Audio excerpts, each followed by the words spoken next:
In rock and roll and opera, it's the high notes that gets you noticed.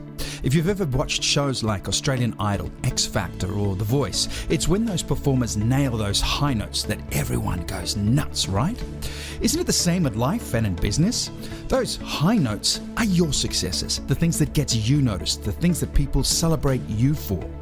In the singing world, you want to hit them, but in business and life, we want to hit them as well.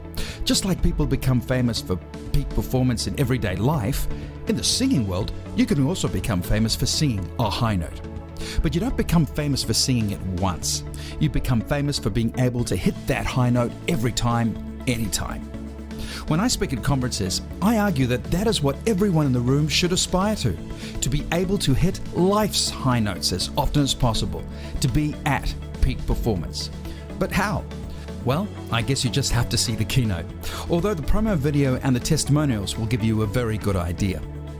In my keynote presentation, I inspire leaders and their teams to master the foundations of peak performance, or what we call it, hitting the high notes. Because at the end of the day, the high notes are what gets you noticed. The high notes are what you are remembered for.